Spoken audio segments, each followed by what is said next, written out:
Hey, everyone, and welcome back to the Audacity Podcast. I am one of your hosts whose voice likes to be out here like a $2 crack hole, Literally. Julian of Julian Create, I don't whose know. I feel voice like the decided $2 to crack show. is more dependable. Look, because $40 is $40. Listen, because she gonna show up, okay? She gonna show up. Your And voice, mine is bougie and decides when it wants to or not. y- But your voice today, is like an escort. look, Yeah. look, it's giving very much Findom. Like if you ain't paying the right amount of money, it ain't coming. Mm-hmm. Mm-hmm. That's Mm-hmm. what it's giving. That's what it's It giving. is. But today, it decided to be saved and get his life right with Christ. Now, Mm. tomorrow, I think it's just doing that to get with the pastor. I don't know yet. But I'm Julian of Julian Creates. And who am I speaking with today?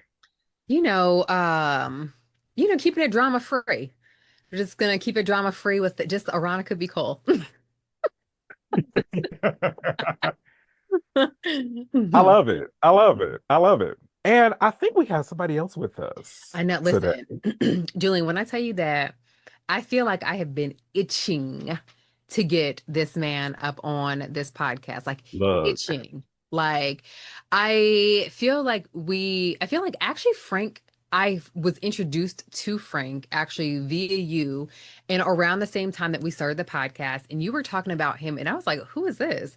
And then I went and checked out Frank, and I was like, well, if isn't this the finest specimen up on Instagram streets? And then I got the honor and privilege to meet this man when he came to Atlanta. And I was like, oh, so it's not just for photos and for video. Not only is he brains, beauty, brawn, he's also funny as hell and extremely talented. So, of course, without further ado, we have the one and only Frank, aka the Empty Bobbin Society, in the studio with us on today. Hello, Aaronica. Your $20 is on the way from Venmo. Oh, yes, we look. love to see And it. We I'm love the to see one it. left out again because they up here meeting and then FaceTiming me, surprising Yeah, me. a I little And mean, I'm surprise, just like over surprise. here. you were farther away than Atlanta. I I know. mean, I was. And he I'm should have out. been here. Yeah, you should have. But Yeah. it's okay. I still Mhm. love you just as much. Hmm. I don't believe it, but it's okay. It's all right. And also you buy my merch, which is great, and Aaronica doesn't. So it's fine. Oh shit. Oh my God. Is that what we're doing today? Wow. Wow. I would also just like to highlight that my spare money goes to these expensive ass kids. I You know what mean, And I it's not. mean? and the dog. And you Who know, eats cats? Hmm. I'm currently still beefing with Bear. Like I don't identify as his mom right now. He Ooh. has consistently been put out of my office because not only did he eat that hat, but Yeah. then today, as we were going through lessons, sewing lessons with Bo, and I to mark seam allowance, right? I use washi tape and I have like a special Ankara washi tape. And I was like, oh, because I was taking photos of Bo as he was sewing. And I was like, I'm going to use this really cute black Ankara washi tape. Why did that shit end up in Bear's mouth? I was Mhm. like, you know what? I'm so sick of you in this moment. Mm. So sick. Don't Mhm. claim him right now. Them cats, I claim them. Wait until your dog eats a whole $20 bill, and you have to wait for it to come out. I don't know if we're waiting. You know what I'm Wait saying? until your dog eats a whole tub of Vaseline. Oh, That's fun. oh, today he ate butter. So That's fine. I mean, I eat a Well, lot of butter, so it's fine. oh, well, listen, blessings. I'm about to ship Bear off to one of his uncles. So Not me, not my house. he Mm-mm, gonna be not right it. up there with cousin Mm, Coco. Okay. Not- mm, mm, mm. You gonna be fussing at Coco and Bear. Go outside. Leave me And alone. they, Go sit down. look, and they will both be in somebody's cage. Like, go sit down somewhere. Go sit down. Don't Little please. does Kizzy know I'm gonna send Kizzy her dear Barrington. Cause listen, Look, as Barrington is not she's being living her best life with her Barrington. with the new wigs and everything like that, and just Hmm. coming out looking like who this Listen, keeping us and on our posing on toes. top of sewing machines and whatnot. I'm like, okay, I said, okay, girl.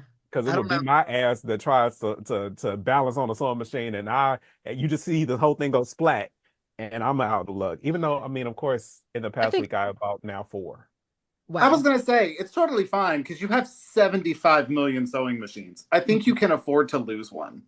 But here's Ooh, the thing. You know that's what, Frank? I fighting was trying word. to get Julian to just ship me one, and he was like, Oh, I know. I heard.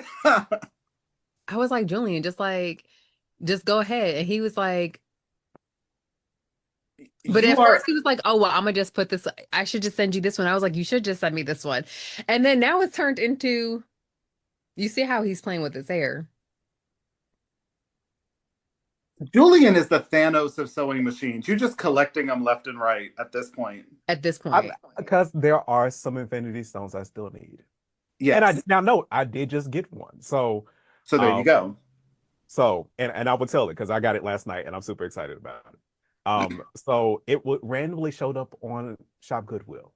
It is a free Westinghouse, either LZ or JZ. And what that is, it is a West German made Anchor rebadged as a free Westinghouse. Anchor was a very high quality sewing brand, very similar in age to Bernina 117Ls and different things like that. So it has needle position and zigzag and stuff like that, very early model, but they did not sell a lot. So there's not that many. And I got it for like $80. All I hear is that now Okay. you have a box that you can ship me my machine in. Oh, I wouldn't trust a Shop Goodwill box to ship things in. Now I'm just saying Damn. that's not what you want to ship in. But also, well, it might be over. It might be over by the time people hear. There is currently a Brother Dreamweaver XE for sale Ooh. with 11-inch throat space in the blue for like last I checked it was like $245. Just FYI. Wow. Since Okay. since I'm buying all the machines, I'm about to enable everybody. Not you being but you know, we stand for an enabler. Yeah. You know, so I don't feel bad. Not Frank talking about some, no, we don't. I'm selling fabric to make more money, so I'm not out here buying sewing machines. I know that. Well, you know, at least you're not selling something else. So, you know, a You win is a know, win. Well, that has not left my brain. when I tell you, I thought about starting an Only Seams. You know, And Only seams. sewing barefoot and trying on clothes and listen, I keep trying to make alterations. my OnlyFans happen with my husband. I was like, babe, I really just feel like people would pay to like watch you do my toes. I'm just saying, like, I've got pretty feet and you have fantastic hands. Like, your nail beds are wonderful. Like, all I'm saying, Yeah. I feel like it's a And no niche. face, no You know what case. I'm saying? Like, why, No yes, face, I no would case. love to run this silk chiffon ombre through my toes for you for $300. Yeah, sure. Did you say that you wanted a picture? Or did you need video? You know what Yeah. I'm saying? Like, what do we need? Yes. Although And I I'm can not gonna send you the lie, yard of fabric after. and I can send it. Yep. And there will be no Yeah. toe jam because we wash in between our toes, right? Yes. But those cost more for toe jam because people sometimes like that. Okay. I'm just Uh-huh. Well, I have never experienced toe jam in my toes No. because I've been a consistent in between so my what toe you do is washer. you make it. Because You unlike make some it. people, in the world, we wash our legs. It's Well, true. there's that. But Um, again, there's some people who will pay for dear extra. listener, I want you Right. guys to know that while Frank might seem racially ambiguous, he's not. I am a proud biracial individual, half Mexican, half German. He is a Mexican, okay? I am a Mexican with the language of a Mexican because I don't really know Spanish, so it's okay. But with the washing habits of a Mexican. There is a loofah, there is a washcloth, and Come on, sir. there is a Back bar. scrub. And we Yep, love it. And we believe all in it. three. We love to see It it. makes me so happy. Meanwhile, some of these Y'all, people are just using the bar and just raw dogging the bar on their body. Like, no. First of all, raw dogging a bar on your body is crazy work. Okay. I mean, look. These straight men out here in America, putting the bar in places where it does not belong. The crazy thing, right? Before we get into our Am I the Asshole, is that Yeah. I have read where like women have been like, my man says that he doesn't wash in between his butt because he says it's gay. I would much rather be with a These are gay the same man. people who don't wipe Yeah, correctly. no, please, please. And don't Yes. use anything wet back there. No, No. please. And then you be out in the store and be wondering why people be itchy and scratchy back there just picking for gold. Just nasty. Okay. No. Julian, am I the asshole? Because I'm like, we will stay off topic, okay? Y'all. So again, y'all, because we have a special guest, we thought we would look and scour Reddit for Scour. Am I the Asshole? And we I'm found s- one. I'm so ready. So would I be the asshole Mm. for not sewing a tablecloth my aunt is bringing from Kenya that needs to be hemmed? For context, I am a professional cosplayer. I've sewn many costumes and projects.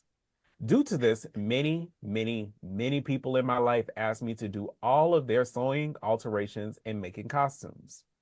I had to start saying no to everyone because I work full time and I'm busy sewing my own stuff.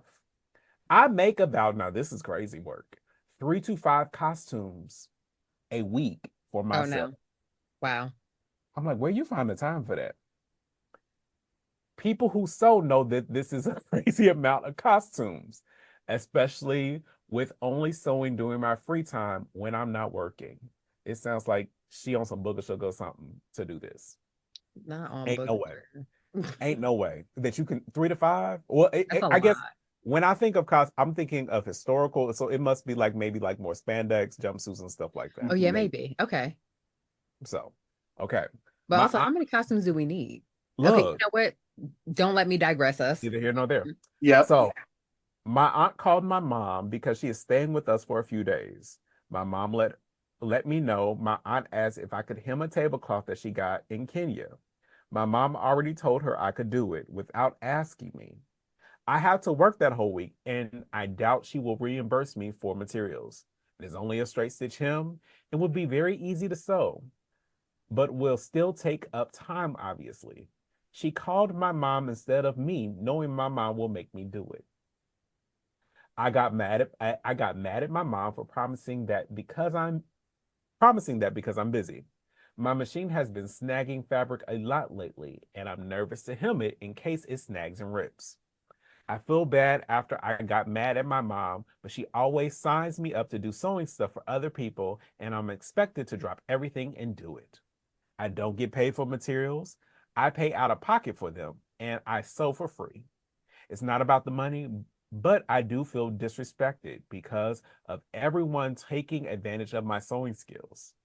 I get that family does a lot for me, and that is why I feel bad about it. I want to know if I'm wrong for not wanting to do a simple hymn. Now, because there has been some added context. For context, my aunt does send me and my brother gifts every birthday and holiday. My mom and dad bought my sewing machine and paid for my materials in the beginning. I've always sewed for them because it was my way to pay back what they have put into it. But now I feel I have done enough and I've paid for all the sewing for about 4 years now. My sewing machine was over $3,000, so she got a nice one. And I But why is it always, snagging? That part. I'm like, honey, you need to change the needle. And I always kind of felt bad. My parents spent that much money on it, so I always let them push their projects. It was a Christmas present. I also want to add that if the roles were reversed, I would want her to help me. I just feel like she went behind my back and my mom needs to stop volunteering me without asking. I'm thinking I might try and compromise by asking for money. Not a lot, but at least enough to cover materials because my mom did tell her I would do it and feel bad ripping the rug out from underneath her when she thinks she can count on me to do this. I also feel like the asshole if I ask for money. Thoughts? There's a lot going on. So, so much to unpack. So much Mhm. to unpack here. Let me, okay, let me start by saying number one, that my views on this are very quick and unfiltered. So, but two things can be true at once. You Mhm. can feel disrespected by being told that Mm-hmm. you can do it, not knowing what your own personal time restraints are. Mm-hmm. You can feel disrespected. That feeling is valid. Mm-hmm. Mhm. And also, in the same breath, if you are used to cranking out 3 to 5 full ready made costumes and you can't hem a simple tablecloth, you just didn't want to and just say so. That part. That part. Like Yeah. asking for money is redundant at this point. It is. Because what Because materials? yeah, I'm asking for money for the materials. What materials? You already have the It's thread. tablecloth. Right. It's thread. Right. You're asking for thread, which is not that much money compared to the 3 to 5 costumes that you apparently make per week. Now, again, multiple things can be true at once, right?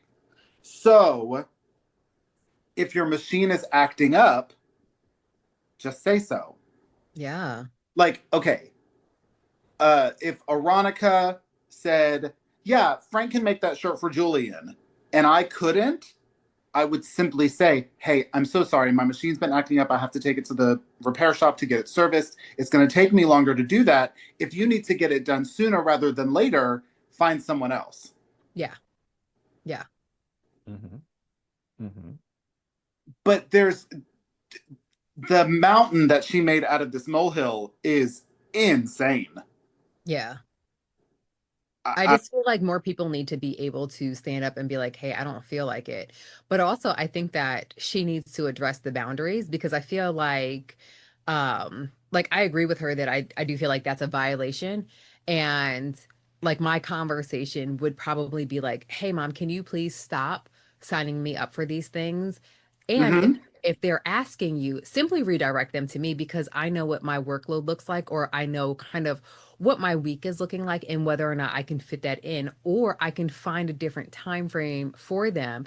But at least I would have the opportunity to have the conversation with them about when they need it by, right? Because, Yes. if they need it by next week versus in 2 months, then yeah, we got some different things that we can talk about and some different ways that we can fit it in. So I Yep. do feel like that's disrespectful to volunteer someone's time without knowing what they have going on. I do think that Yes. it's ridiculous, this notion of charging, because what you said you're charging for materials, not necessarily time, but you're charging for materials. I also feel like it would be ridiculous to charge for time too.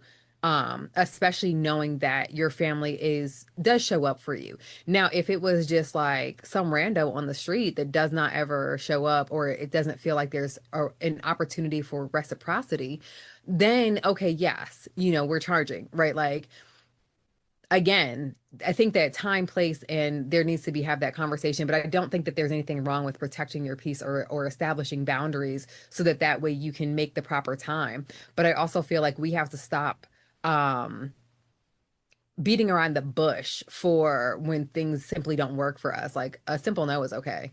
The word no is a complete sentence. Yeah. So in reading this, especially because Kenya is throwing me off a bit. Because I'm now wondering if this is like an African family, because just the way Oh, that the probably for dynamics. sure. Yeah. So then that adds a whole nother layer to it that I Yeah. think we have not fully discussed, especially around boundaries and parents and Mm-hmm. elder relationships and stuff like that. Hmm. So yeah, I'm wondering about that. But also there are so many other ways that you can do this. I mean, if it is just a simple, if you don't just get some hem tape and do that. If you don't stitch witchery and an iron, like get it Yes, done. yes, that. Or I mean, if you were doing that many costumes, you ain't got a surgery. You can't do a rolled hem. And if you don't have one, get the one that Julian just made. I mean, Oop. I know that's right, Frank. there's We that. love to hear it. There is that. Come on. You Um, better come and put that plug in. right. So there are so many different options here. Yeah. Yes. And like, and I'm wondering if you're doing that many costumes, probably your thing is snagging. Because I'm like, are you changing your needles or like have you serviced it? Because if you're doing 3 to 5 a week, Yeah. you've had it for at least 4 years. Like, are you servicing your machine? Are you Yeah. oiling it? Have you 'Cause fully cleaned baby, it? a $3,000 machine, she gonna get ashy and have an attitude. So you better make Yes. sure you oil her. Mm-hmm. Yes. Yes, yes. As And I Brenda, because Brenda will be like, excuse me. I'm done. Mm-hmm. But that's I'm step done. that's We step need to do one this. that's step one that I don't think a lot of people fully get is that your machine, while not as expensive as a car, needs to be serviced like a car. Yes. You need Speak to on it, take Frank. care of it. You need to change the needles. You need to check the bobbin tension all the time. You need to oil it. You need to do all of these things. It's maintenance. And if you're producing the content that you're saying you're producing, you need to Yeah. honor the commitment that you made to your machine, as stupid as that sounds. But you need to treat your machine with a little more respect than I feel like you're giving it. Yeah. Yeah. Because also if it's starting to snag, it does you a disservice by not Yep. servicing the machine. Right. And Because it does your work a disservice. yeah. Yeah. But in Yeah. the way that you're talking about snagging, I'm like y'all know I love to troubleshoot. But Yeah, because I'm y'all over know here like, what is it snagging on? You know it's what I either think is I think go what's ahead. happening is maybe some bird nesting on the underside. Mm, And that's what I think, because it would show on a hem if it's bird nesting, if the tension is loose, if the timing is off. Yeah. Your machine needs to be serviced. And right. again, two things can be true at once. I feel for this person. I don't know what they identify as. I didn't. Did we say if it was male, I don't female? know. Doesn't I matter. think no. Um, but I don't know if I feel like maybe they jumped the gun a little bit by um, just kind of throwing it out there that they feel disrespected. You Yeah. can be. I fully agree with you. Hmm. But also, I think it's a little bit on this person to not maintain that lifestyle of costumes that you are making. Yeah. Because I'm like 3 to 5. I mean, babe, there's not that many cons. What are we dressing up for? I mean, but Because also let me know because I'm trying to be there. I want to they did say celebrate. professional. They did say it like a professional cosplayer. So I'm wondering, like, are you just doing like, is this for content or something? But I'm like, what characters that requires this many? I mean, I know multiple professional cosplayers in the scene that do multiple cons. You're not making 3 to 5 a week, but I could be wrong. I will happily Yeah. eat my words if I am wrong. Right. But there is a popular, we're talking very popular cosplayer who dresses up as princesses. She is amazing. I love all of her work. Uh, Her name is Chelsea Gentry. She's in Dallas. Hmm. She is not making 3 to 5 costumes a week No. because her stuff is so detailed and so well made. It blows my mind, and I love everything that she does. But again, if you are doing, like Julian said, if you're doing spandex, if you're doing cat suits and jumpsuits and all of those things, well, then yeah, it's a different story. But also, Right. if it's a different story, then why don't you have a serger to finish some of the seams? Yeah. Yeah. There are like I think we're missing things, but I would point it to the audience, y'all. What do y'all think? What would y'all do? And I think there are so many layers here, especially when you think of cultural respect and reverence and Mm-hmm. effort and all those pieces, but also how you taking care of your machine, and all these like there's just so many different things, and we want to hear from you. Yeah. Leave us a comment. What do y'all think, and what would y'all do? Yeah. Yes. I want to hear about it. But now it's time for us to get into an interview with Frank. Okay.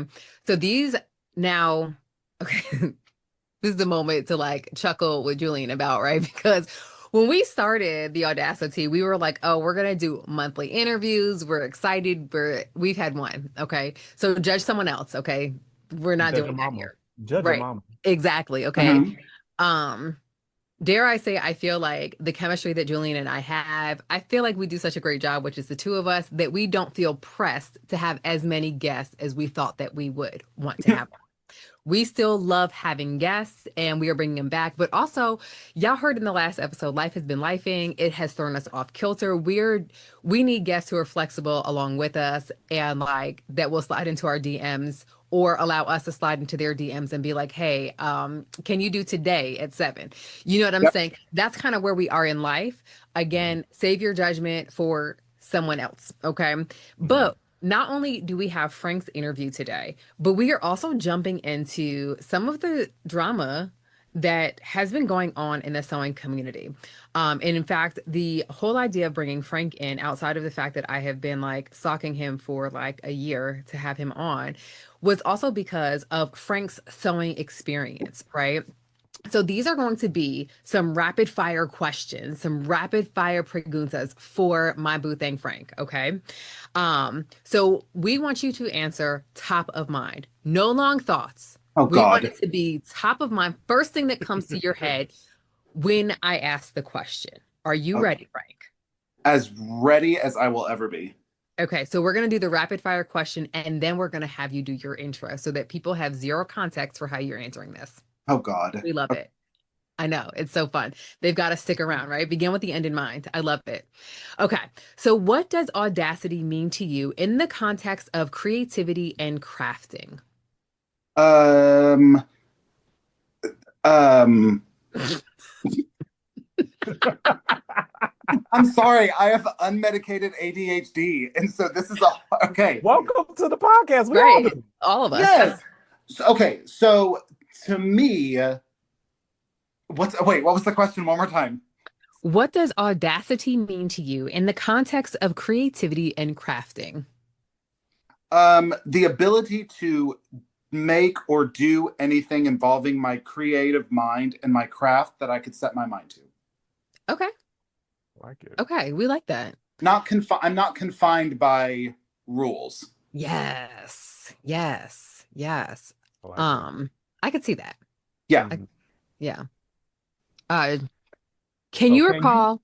Oh, go ahead. no, go for it, Julian. I was like, is he Okay. gonna do it? But go for it. So can you recall a specific moment that you took a bold creative leap? What was the outcome? It wasn't a creative leap per Mm, se, but it's the time that I went after the current job that I have, and I took the leap and I went to Dallas because I live in Dallas, Texas, for those that are listening. Um, and I took the leap and I came here and I interviewed and I got the job, and I had to leave my entire family behind to move to Dallas to pursue my dreams. So that was the biggest hurdle for me in terms of leaving people behind and doing me hmm on what I wanted to achieve, the things that I wanted to achieve, the things that I wanted to make, and the space that I wanted to do them in. I knew that I had to take a jump, and I knew that I had to take a leap, and I had to trust myself, trust my instincts, and hope for the best. And so far, it's paid off. So I don't know why that has me like a little choked up and like brimming over with pride for you because like Yeah. I also feel like I was going through that with you at that time. well, and Mm, I've been in this game for 20 years. yeah. I've been sewing for 20 years, and I'm only 29. Um, but I've been sewing since I was 18, and I'll Yeah. be 39 in August. So Yeah. I've been doing this for such a long time, and to finally, after 20 years, land the dream gig, there's something to be said about doing it on my terms Yeah. versus doing it some another way. Yeah. Oh, good. Chills, chills. Love that. I love Yes. that. How does sewing serve as a form of self-expression and audacious living? It's in regards to the first answer, which is doing it by my own rules and not Yeah. somebody else's. I think I learned later in my sewing that I can make whatever the fuck I want to make. Yeah.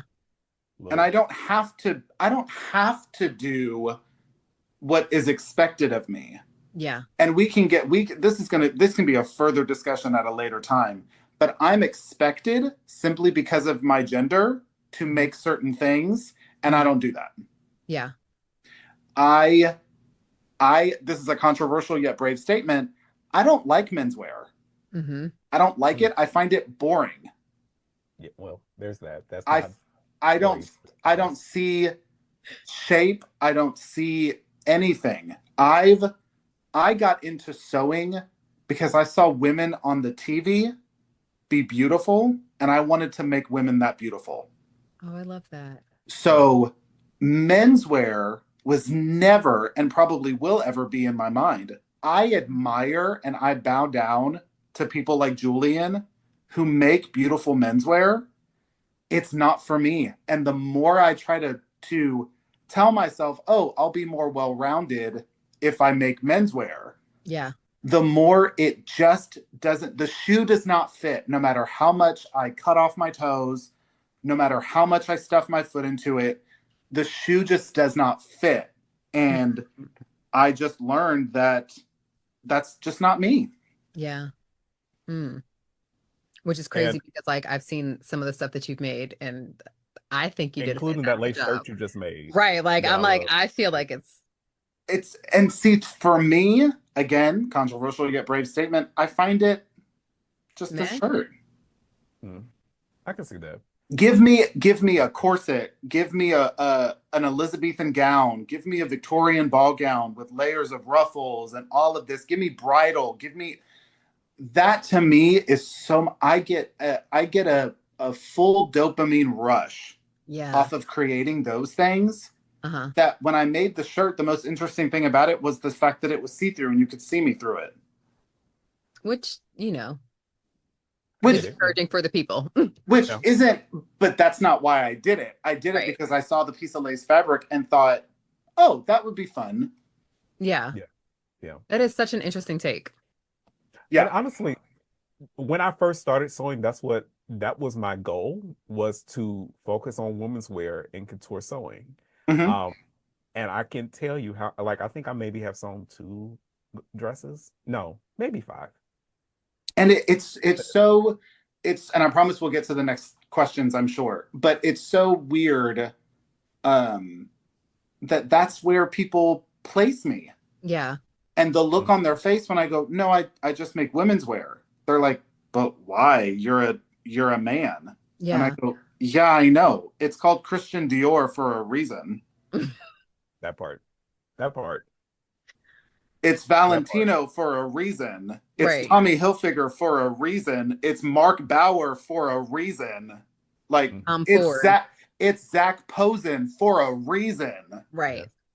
It's Christian Siriano for a reason. Yes. Like Yeah. all of these men do make beautiful menswear pieces than they have, but their primary focus is women's wear, and you know them for women's wear.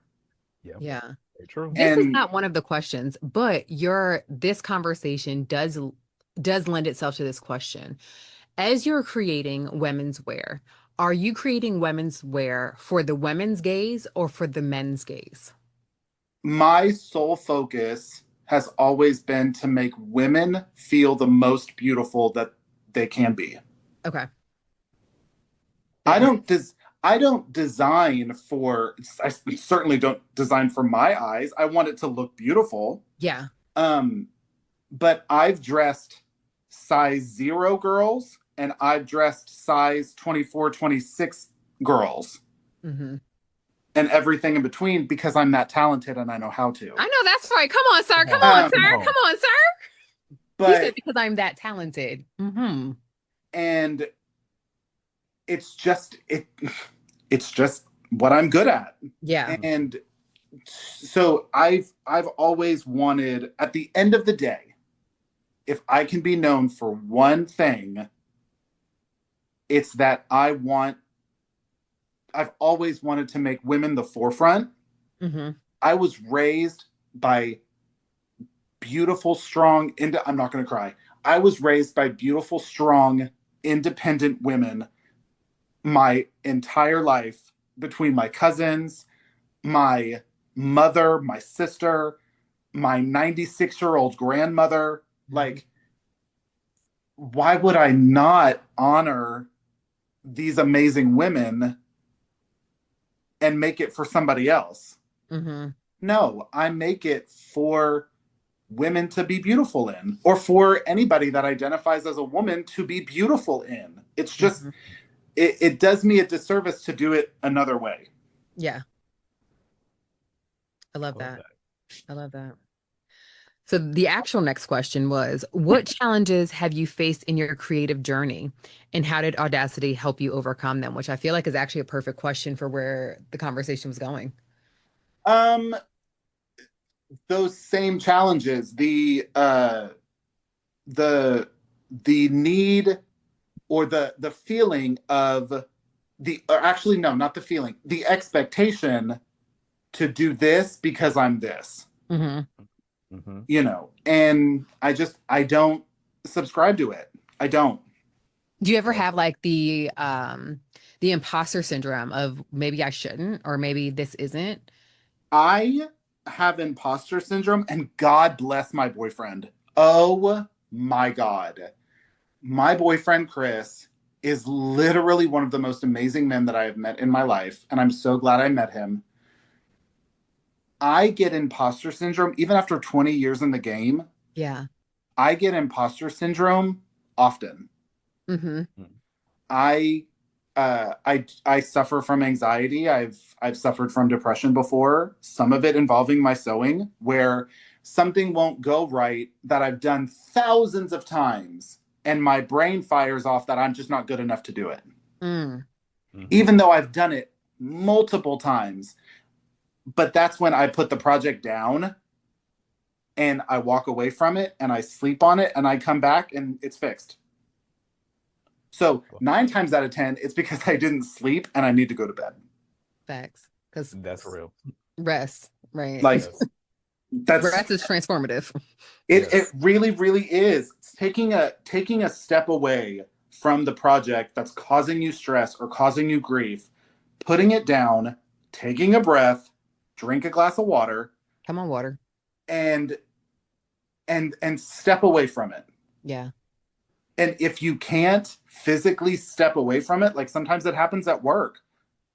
I can't just step away from the table. I can't just step away from the shop. Like, Yeah.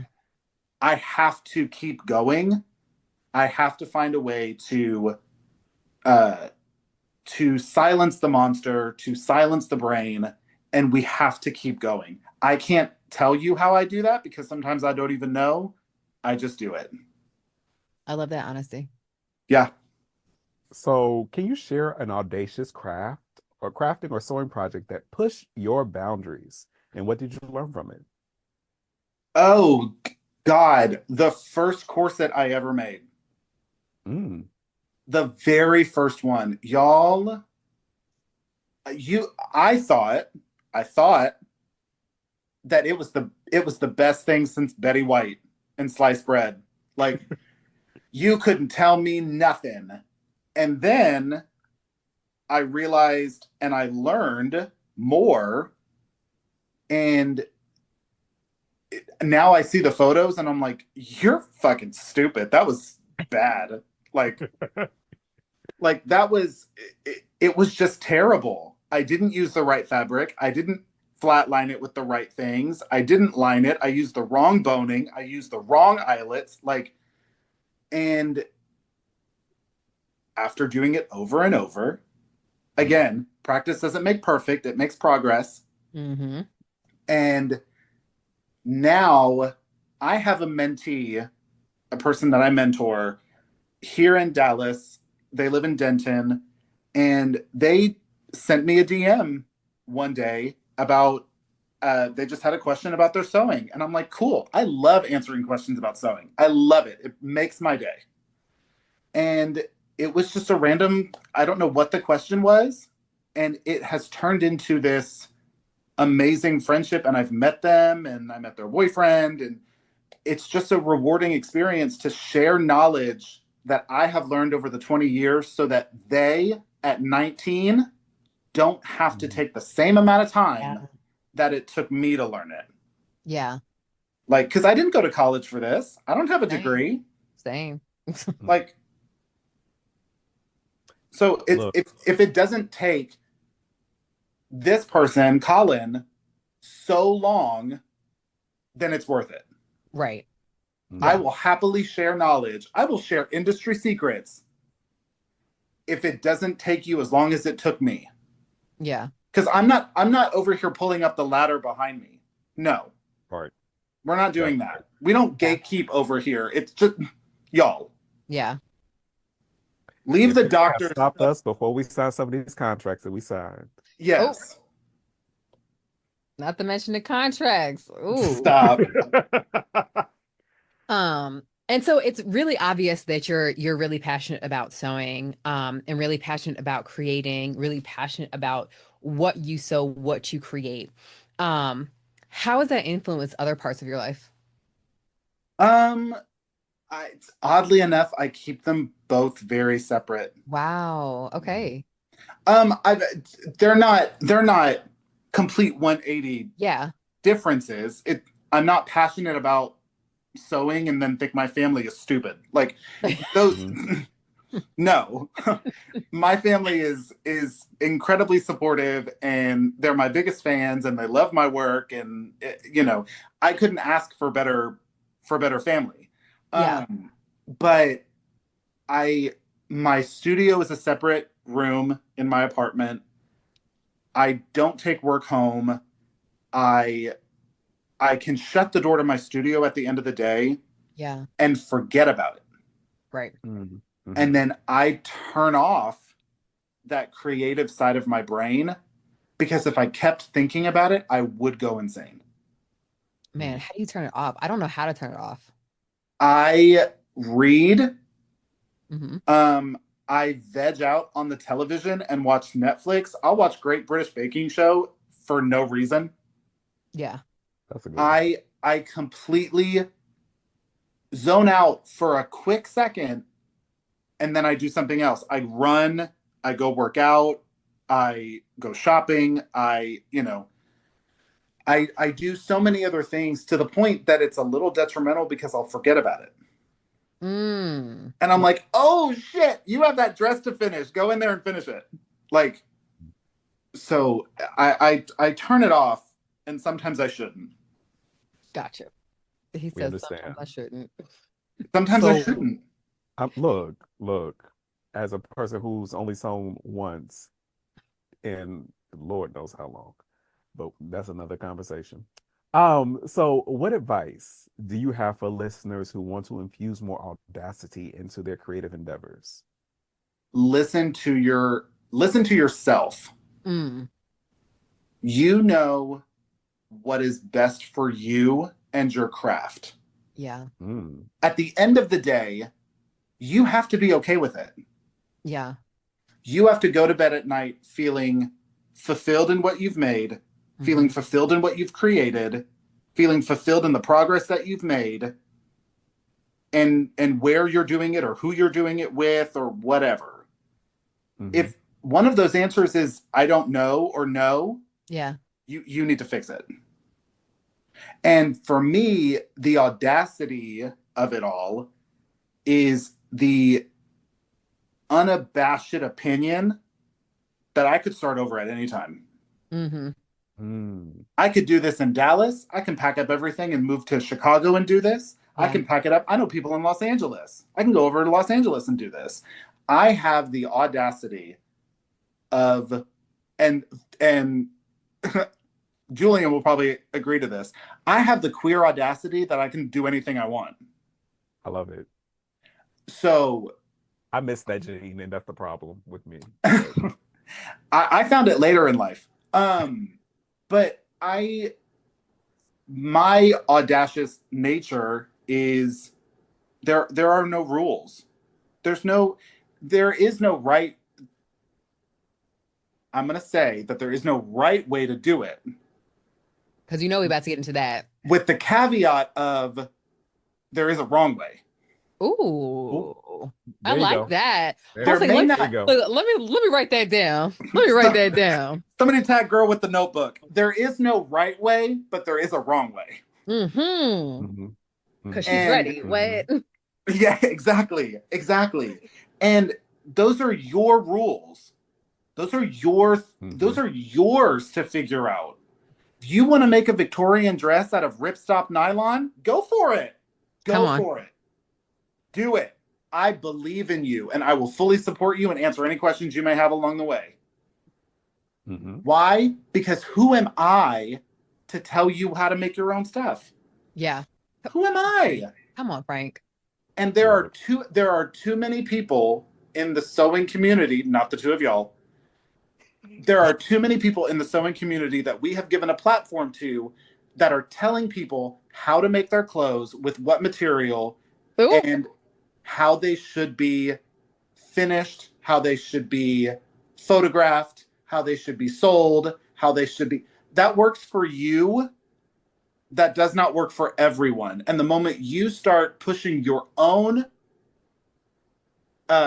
not policies, because this isn't politics, but it pretty much is. Agenda. Yeah. Agenda.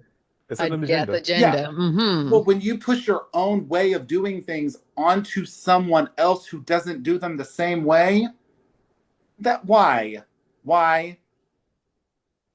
Listen, somebody done gave Frank a mic. What? Look, The I love mic it is hot. because you saying things that we can't say, and I Well, appreciate because at the end of the day, and this is another controversial take, we are not doing anything that is saving the world.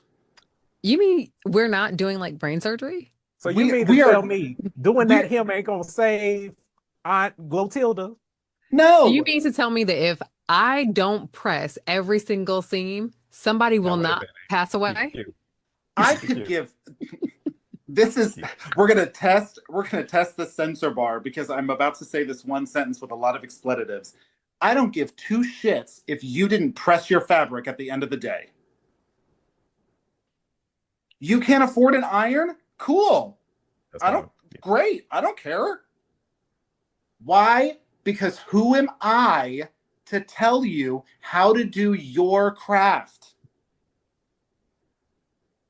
And we come to the craft for different reasons and for different things. The craft calls to us for different reasons. Who am I to tell you how to do your job? I feel like that leads us perfectly into the next session, but we're not going to skip over Frank giving an introduction to who he is and why he has the audacity to say what he just said. So Frank, go ahead and give us like your 60-second rundown of who Frank is and what Frank does. The full pop your shit moment. Thank you. Yes. We want your brag sheet. We want to hear about all of the excellence. Yes. Oh, okay. Well, my name is Francisco Mena. I am the one-man show of the Empty Bobbin Society on Instagram. I've been in the game for 20 years. I'm a custom corset maker, historical costume maker. I work for the Dallas Opera as a draper and cutter. I work for the Dallas Opera, baby. Come on. Slide drop. There you go. I'm also an actor. I'm a singer. I was nominated in 2023 for one of the best actors in the city of Houston. So long story short, I have the talent and I have the experience and I know what I'm talking about. There it is. Boom. There it is. Boom. The mic has not been dropped. It is still hot because we still have things to discuss, which leads us directly into one of the things that was going around as far as a hot topic on Threads last week was that ironing is elitist. Now, when I first saw it, I was just like, this is crazy. The notion that we're labeling it elitist is a little wild, but also the notion that we're shaming people for not immediately pressing and things like this. Now, I will put myself onto the flame when I say this because back before the pandemic hit, when I was on the Love to Sew podcast, I embarrassingly said that I didn't believe in ironing. Now, I will say that I said that because I am someone who started out sewing knits. I did not start out sewing wovens like many people. So I was coming off of a serger, and when you are sewing knit fabrics and it's just not as necessary to sew in between, to press in between every single seam. It's just not necessary because we are not using a sewing machine, or at least I was not using a sewing machine, right? Did I press at the end of my projects? Yes, if I felt like it. You know what I'm saying? Yeah. But I said that on a very popular podcast, to which I would like to rescind that statement because while I do not press all of my knits in between, I do press my wovens as I see fit. But the whole notion behind everything being done one way, or there's only one right way, which I like to bring up what I did write down, because Frank, aka Francisco, please get the name right, said there is no right way, but there is a wrong way. And I definitely came onto Instagram and tagged my boo thing Frank because I was like, I'm interested to know what Frank has to say, because why? Because Frank sees the guts of a lot of things and he works with woven fabrics, right?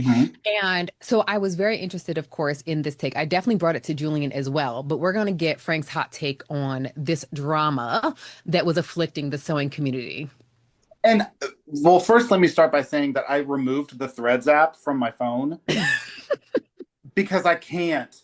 I cannot keep looking at it. From political Valid. discourse to sewing discourse, Mhm.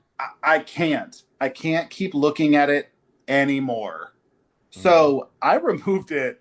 But the simple fact that just because you don't iron your seams somehow makes you less than, y'all, that is asinine behavior. Yeah. Let Or people live. are Let people people. mad that you do iron and so it's elitist if you do iron? Or Yeah. I think do what you want. Why are we doing this? And If I'm saying this as a person who has irons that cost more than most sewing machines. yes, I have I have irons that cost almost $3,000. Honesty. Yes. Okay. I told my husband that, and he was like, "What does the iron do?" I said, "Well, it's Julian." I yeah. mean, I said, "It's like anti-gravity. It's for astronauts." I don't know what to I say. mean, Hmm. it's micro mistheme, kill stuff, all that good stuff. Um, but it's up to you. And honestly, it's up to the fabric and how you want and literally, like I think people forget because like I post pictures and I'm so tired of people giving me tips on fit and fix this wrinkle. I'm like, do y'all not realize I don't care? I sew Also, because I clothes want to wrinkle. sew. That's why I don't even like working with linen because no matter how much you press it, wrinkled in gauze, Right. linen and Or gauze, like they gonna stay wrinkled. if I sometimes just want to sew. I don't Yeah. care if it fits or not. And That's here's my literally confession. it's I just got meditation. an ironing board in my office for the first time in 4 years. Hmm. Now, did I judge her? Yes, I did. I mean, I I did. had an ironing board, like an actual board. I still judged her. We had a conversation, but that was off podcast. Like, Awesome.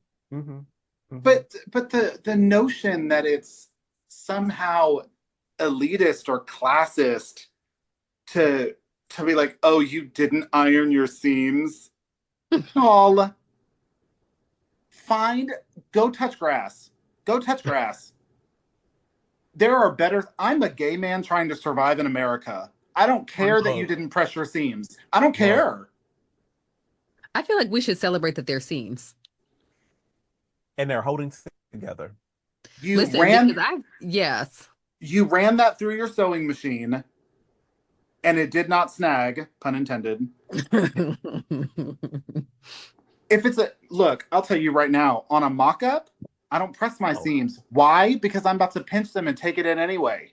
yeah, no, Like Yeah, the the community, which is another reason why I'm not really a part of it. Um, an outlier. We love it. sometimes y'all, this community is toxic, I think and we and are and doing better of creating a better space over here because, like, yes, all this drama, I black my black ass business. It's a look.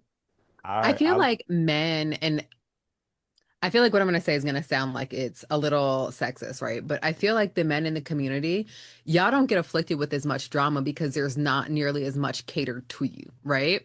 So, um, like again, we're going to move on to I feel like let's do the lore PR drama first.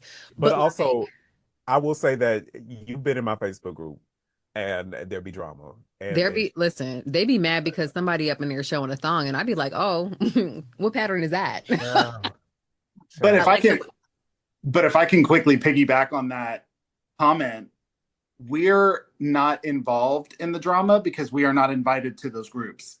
Ooh, come on. Come on. And that's the other thing is right because I don't want to say that you're intentionally left out because, and here's how I feel about it. If you are a pattern drafter, right, and if you are a professional pattern drafter and you have been trained in pattern drafting, you should be able to draft whatever numbers I give to you, whether that is coming Yes. from a man or from a woman, Yeah. right? Because it's Um, just numbers and right, shapes. because they're numbers, right? We know that pattern drafting, pattern grading is math. And if you can Yes. do the math on one with one set of numbers, and if you are marketing yourself as a professional, right? you should be able to take those numbers and whatever numbers are given. If Julian, you give me your numbers and Frank, you give me your numbers, I should still be able to draft a t-shirt for both of you if I am marketing myself as a professional pattern drafter and grader, right? Yes. Because the math is the math. Plots are going to Mhm. be Yes. plotted, right? Yes. I feel like and not everything is for everyone, right? And I say that Correct. as a plus size bodied person. If they don't want my money, they don't want my money. I'm not going to grade outside the lines. I'm simply not going to do it, right? Just Yep. like if you're not going to show my body and you're not going to show my size, I simply will not support. Why? Because if you want this fat ass money, then you should show my fat ass up on your website. Simple as that. It's as What's simple and that? complicated as that, right? Yep. But because there are not as many people who jump into drafting for men, you guys are not privy to the drama, right? And it's Right. because there are just not as many designers for men, which for me is frustrating because even though you guys think that sewing for men is boring or it's not interesting, I love being able to sew for my husband because he is 6'4" with a wingspan of 7 feet. And so it's hard for him to actually find things that will make it to his wrist. Like the first time he had a hoodie that hit his actual or went past his wrist bone was because I made it for him. Yep. Right. And so for me, I love being able to adorn the people that I love with creations that I have made, right? Because that's what it is. It is truly a gift from love, right? Like so, Yep. and I love it. My husband has done nothing but support me. He is more supportive than my Fabletics leggings, and that's a lot of support, baby. Okay, and so I like to return that because he's invested in me in time, energy, money, and so I like to have that return. And he's been getting it more and more into style, right? And I Yeah. love that, like I've been able to influence that. Right. And I love that he will listen. Let me tell you something. I walk into the room and he will have Julian's videos up. So I love that he's taking his even his own style seriously and watching how other makers are doing it. So I would love it if we had more designers that centered or even just simply included male designs, right? Or designs for male presenting people, right? Mhm. I would absolutely love that. You know what I'm saying? So yeah, you guys are not privy to it. Part of me is like, I wish I wasn't either. Like, Yeah. just make stuff that is fat for fat people or for Yeah. short But people then or for, also you know what I'm too, saying? some people are inserting themselves into Ooh. conversations like literally I need you to go, like there are so many other things that are happening. It feels Mhm. like the extra divisiveness and division right now. I'm like, why are we doing this? Why? Literally, this is self-care for people, and we're already losing so many, like it's been chipped away. We're seeing so many, we're losing brands, we're losing places that we can go. I mean, literally, I'm like, I can't go to Joann's just to walk around Just I don't need to buy anything. for inspiration. Like Hmm. I would just go to walk because I'm bored. And that's how I would be inspired. Yeah. I mean, I've never been inspired by 87 yards of polar fleece, but I okay. can't. Now That's a we ain't lie. walked through that part of the store. Now keep it cute. I ain't that crazy. And also, But you Frank, you know, know that you were absolutely inspired by that plaid, or look, that Batman, or that like random ghost polar fleece. You knew that you you was were like, loving I that can't wait. platitude. You know you was. I have some of that platitudes. However, it is the platitudes brushed cotton, and I Ooh, still have it. Hmm. he said he was saving it for a rainy day. Look, Mm. look, I was looking through my stuff and I found some of that Eddie Bauer fabric they had. I was like, Yes. hmm. I do kind They of wish have, that I had gotten some of that Juicy Couture before it shut down, though. look, Mhm.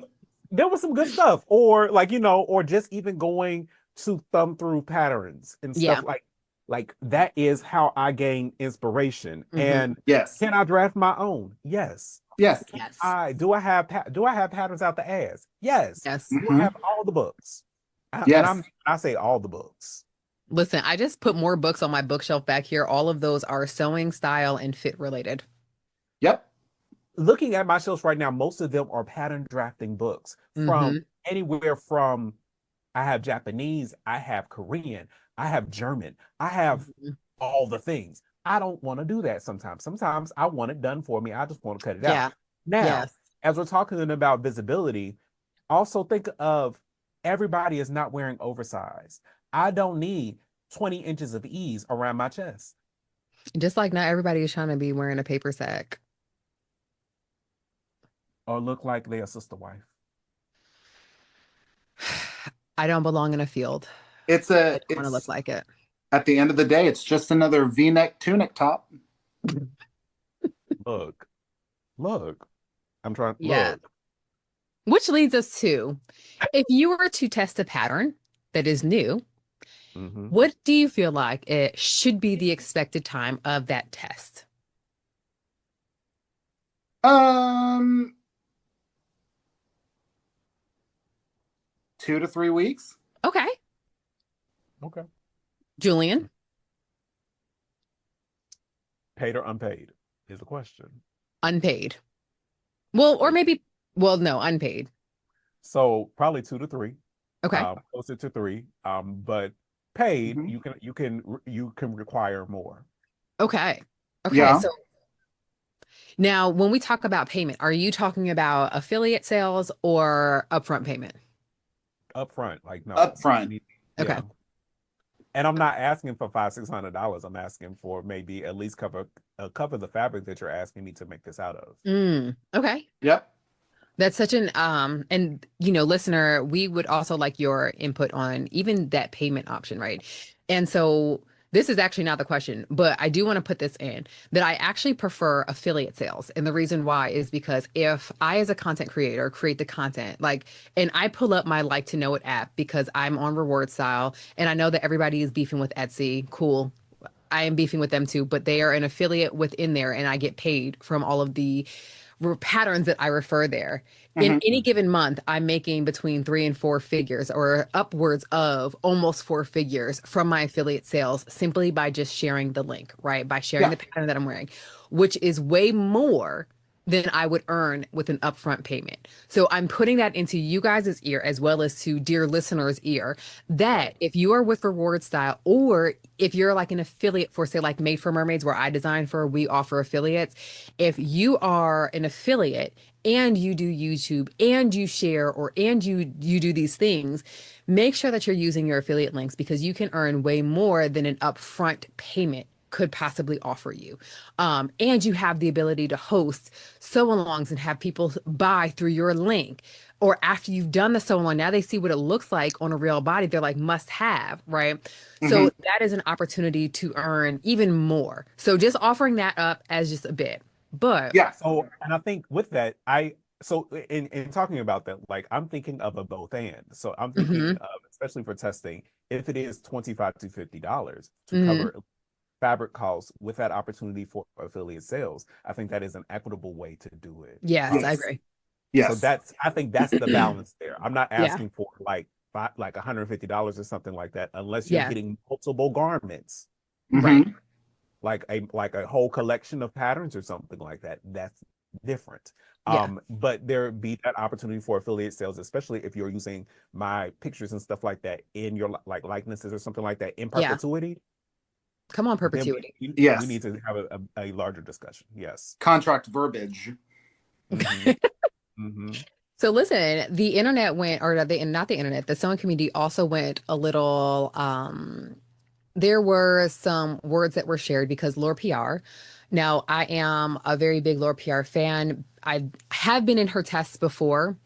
Um, and I do enjoy her patterns because I do think that she brings something different to her patterns. We aren't seeing the same things that we see out there, right? Like she does not have a raglan. Okay. Hmm. Um, but she shared that she doesn't think that her tests require more than 2 weeks. Now, I will be honest, because Laura typically does something that is out of the ordinary. I do actually disagree with her on this. And the reason why is because she's not doing a raglan. She's not doing a basic t-shirt, right? So I do Hmm. feel like because she's doing something that requires a little bit more complexity, she should give a little bit more than that 2 weeks, especially if people are working and you typically, depending upon the demographic, right? We might be sewing on the weekend or in the evenings.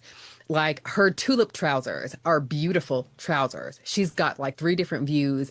And I read through the instructions because I do own them. I bought them myself. And I was like, girl, 2 weeks? Absolutely not.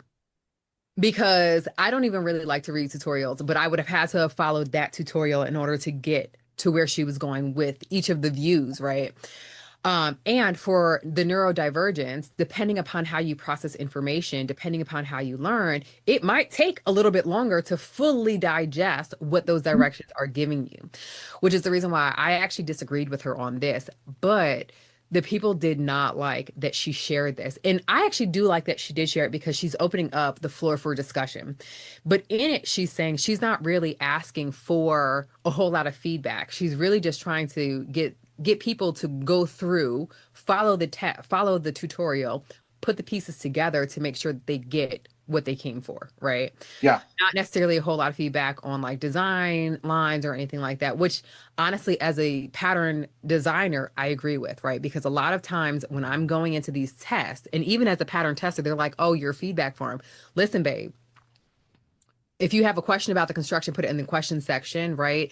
If there needs to be something explained differently, put that in the questions or the edit section.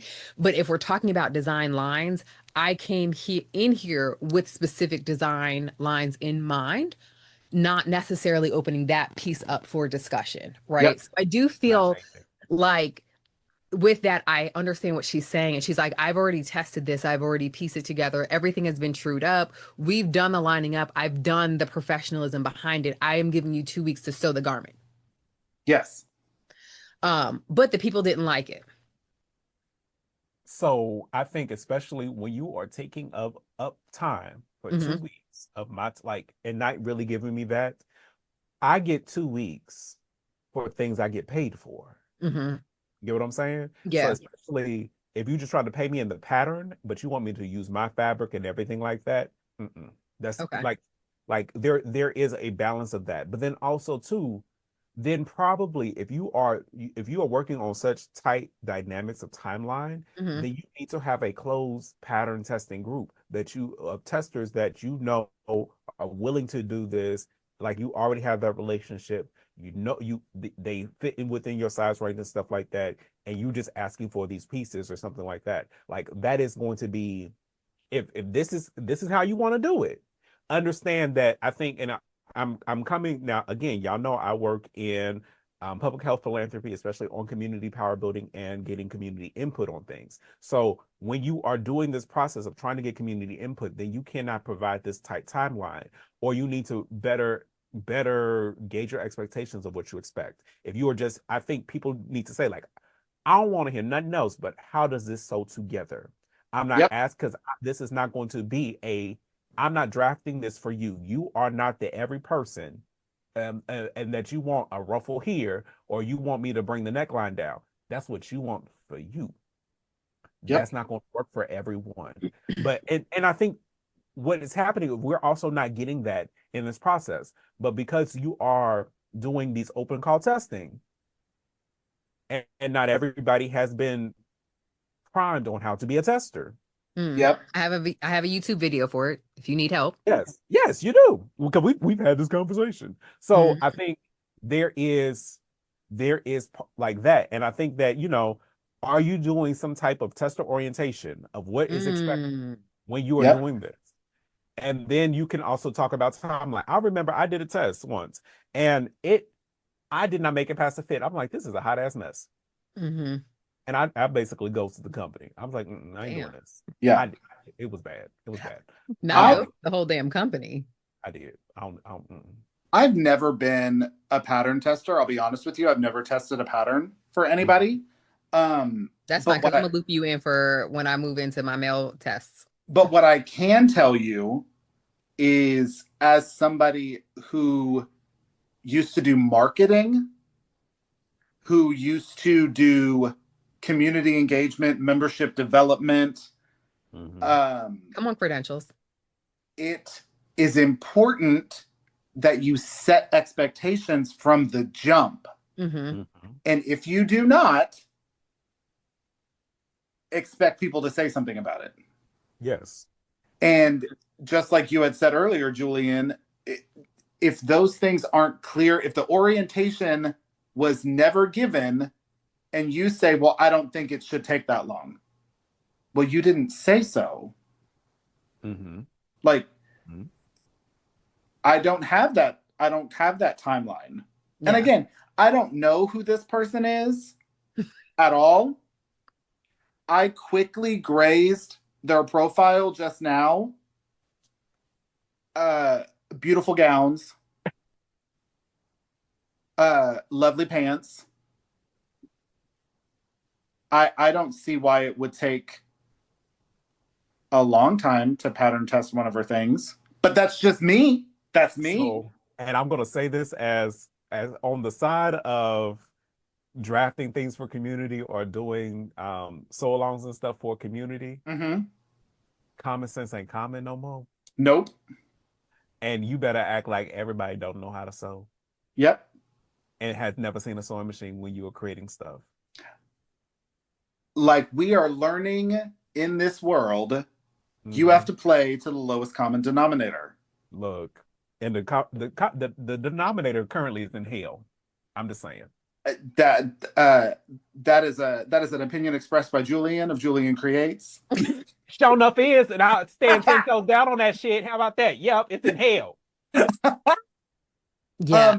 But yeah, I think you have to play to the lowest common denominator, and if your patterns are harder than that, it needs to be fully expressed. Okay. Which leads us to the final piece of outrage of last week. And honestly, Frank, I feel like you touched on something that I think is almost most important here, right? Because of the setting expectations and setting a tone, right? Mm-hmm.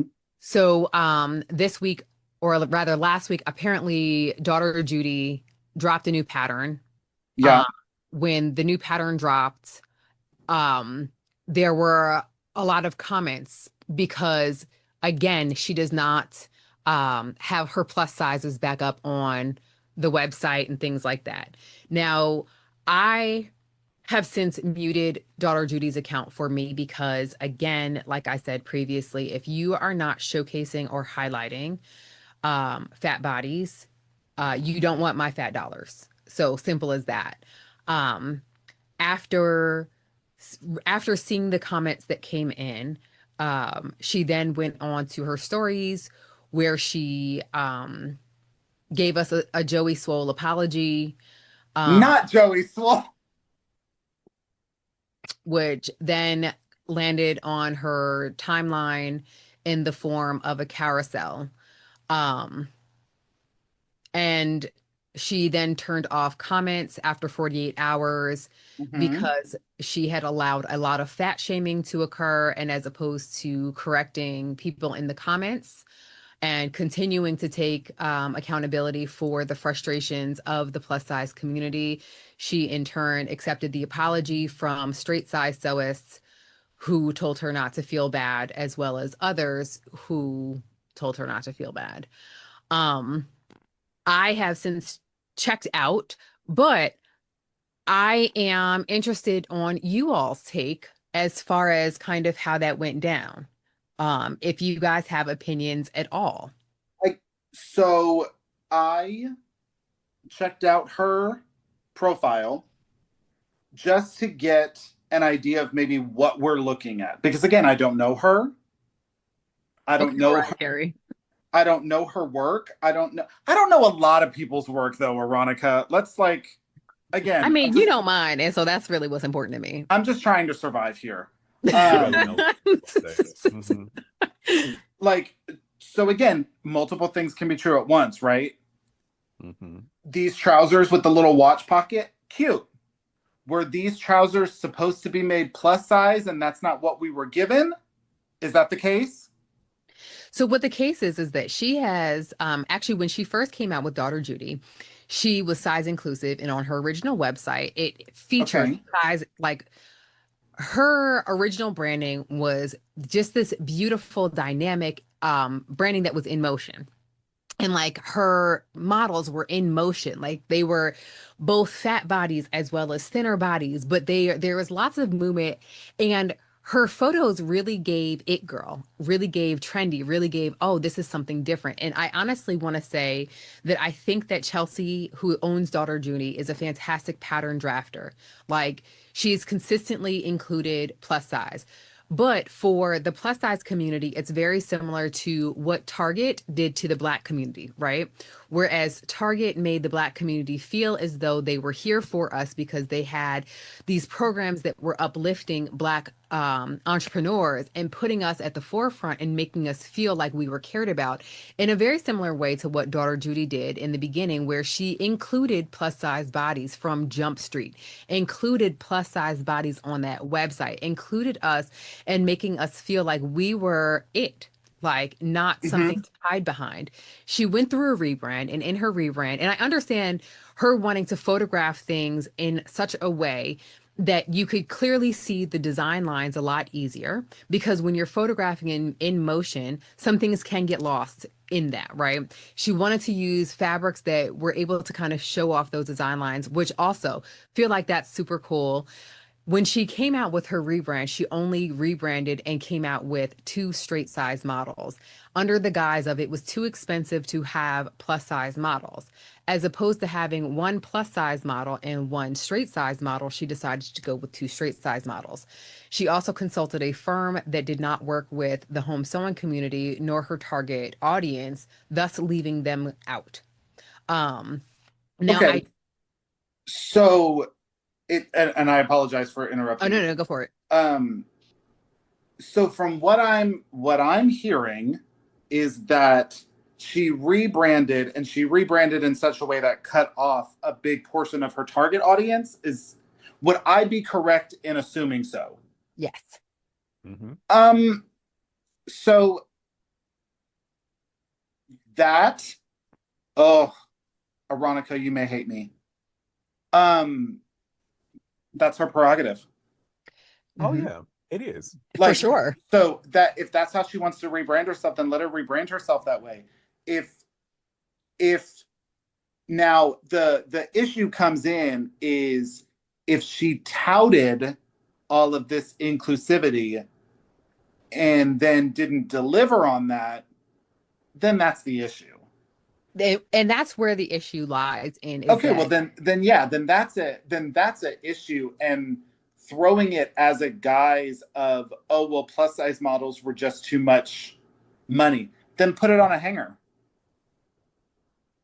If you well, wanted to, and here's the if other you thing is that people in the plus size community have said, I will model for you. Like, you don't have to pay me. I just want to see my body represented. People even yeah said, well, put up the old models. Like, put up the yeah old photos just so that we can kind of see that representation.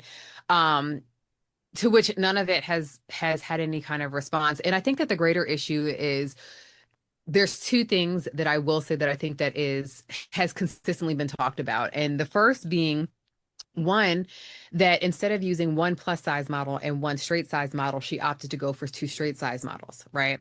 If you Mhm. couldn't afford all of these models, why not have two models that represent each of your size structures, right? Because she has yes her standard size model or her standard size chart, and then she has her plus size chart, right?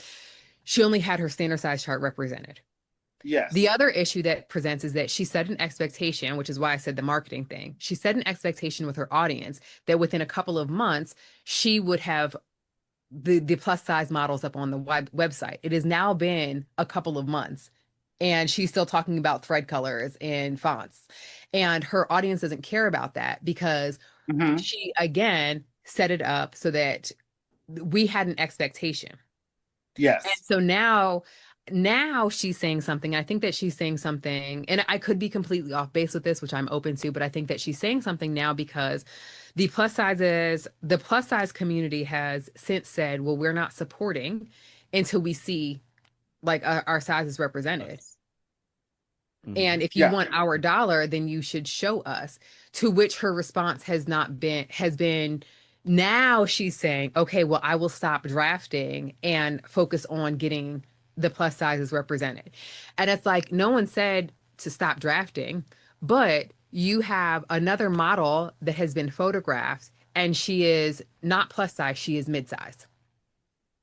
yes And so it's almost like again, and here's what I'll say about this, right? When we see the country go into more conservative Republican territory, right?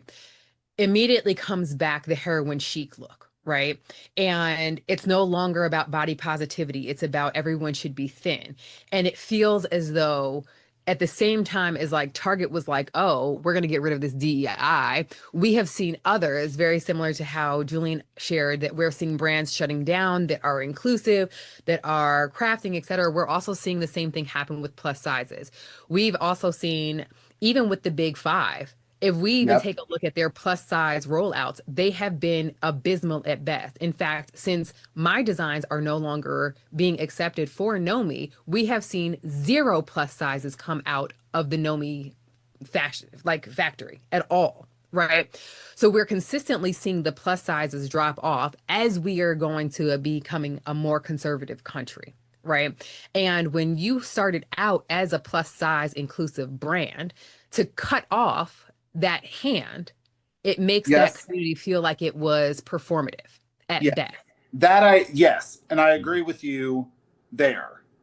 I And what 100%. I don't agree with, and let me just make sure I go on record saying this, I do not agree with the personal attacks that Chelsea has received as a result of her decision making. I do not agree with what she's done as far as a brand goes, because I am obviously plus size and I'm someone who enjoys her patterns as well as her drafting. But I do not agree with attacking her person, talking about her body, talking about her. I do not think that that's okay.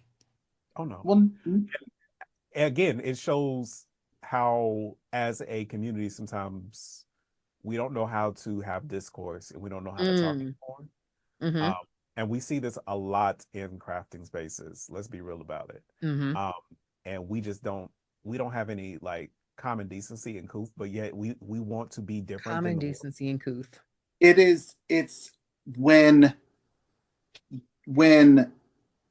and I had the words and I lost the words. But when you can't have discourse, what you're left with is derogatory behavior. Ooh, Come on, let me write that one write down that too. down. Write that That was down. good. That was real good. If you can't, it's in the if my dad was sitting right here, he would have said, if you can't take the heat, get out of the kitchen. Absolutely. If if you've rebranded and you feel like that is something that you don't want to do anymore, then just make the statement and say that you're pivoting your brand and you don't want to Mhm. include those sizes anymore. Say it with your chest. And also be ready for, like, take it on the chin when the consequences come, because literally for Yes. every action there's equal and opposite reaction. That is science. That's But what's I happening here. but I also think, and this is the sewing community too, sometimes it's, well, you need to. Mm. No, I don't. hmm I actually don't. hmm You want me to for your reasons, Yeah. but I actually don't have to.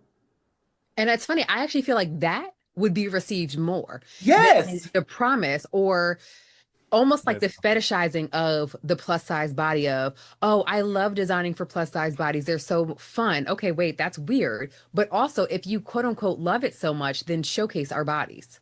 Right. Yes. Right. But if you are saying the plus size community is no longer your target audience, that's cool.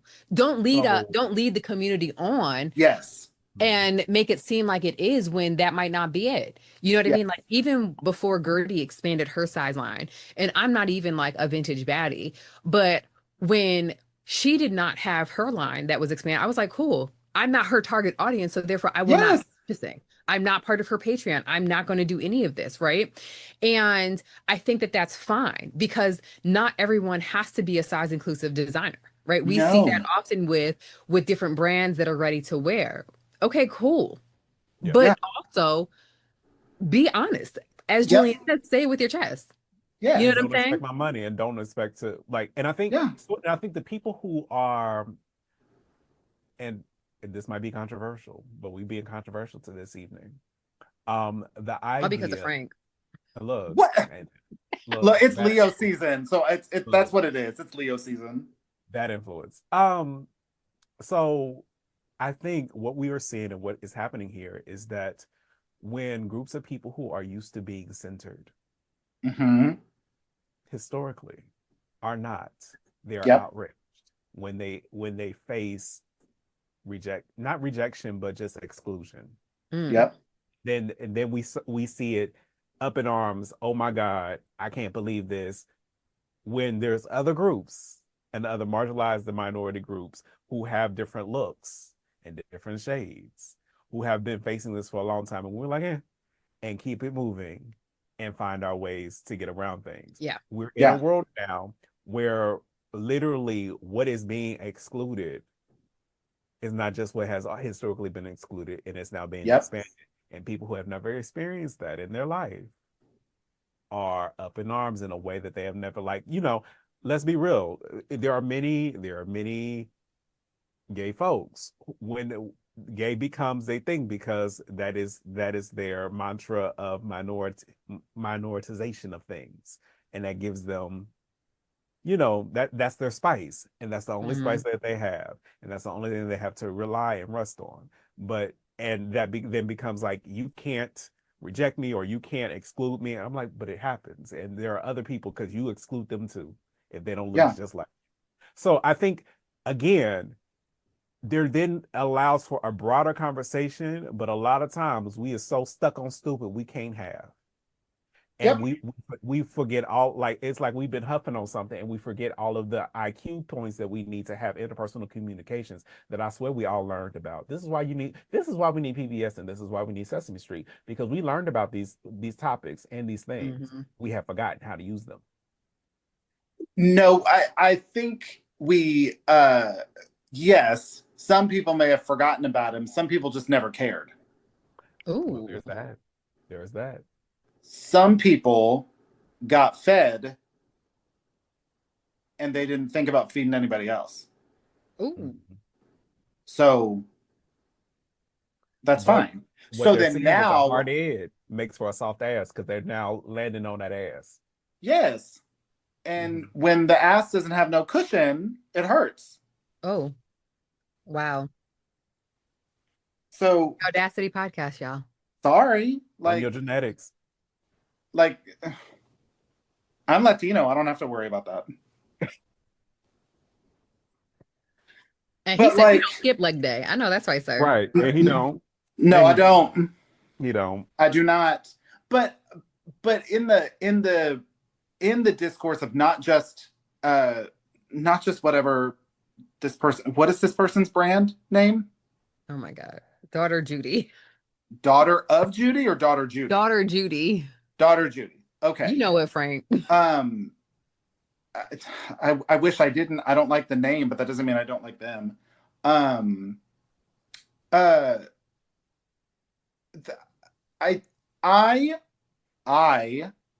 let me say it one more time. I am used to it, so I just don't participate in it anymore. Yeah. Yeah. I am not the norm in the sewing community, so I'm used to being excluded. Yeah. I've gone to multiple events where I've been the only queer individual. I've been the only man.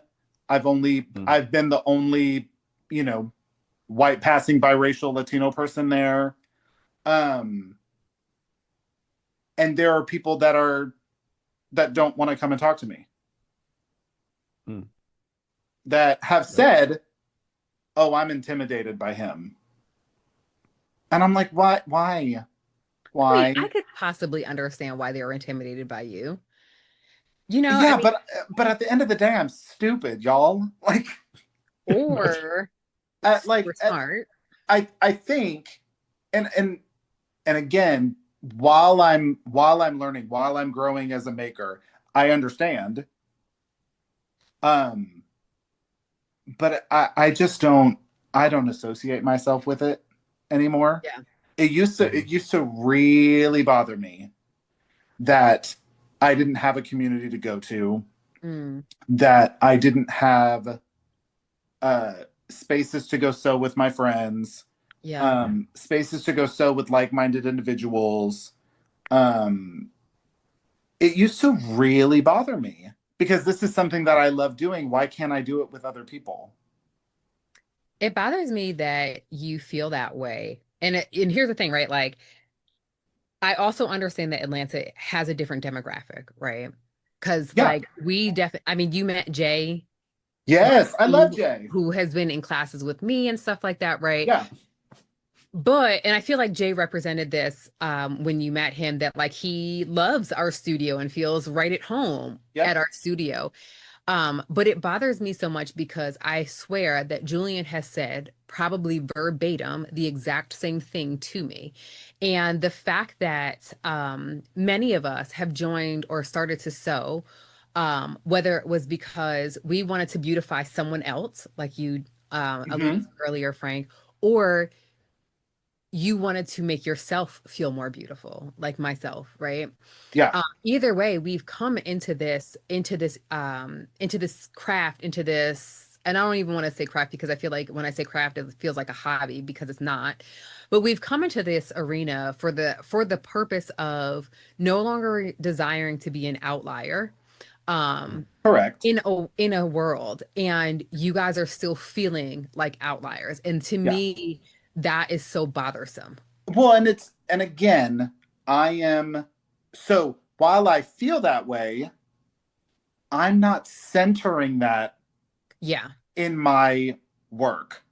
Yes. I get that. I'm here to be a little bit of joy on the internet in Mm-hmm. a world that is constantly having it taken away.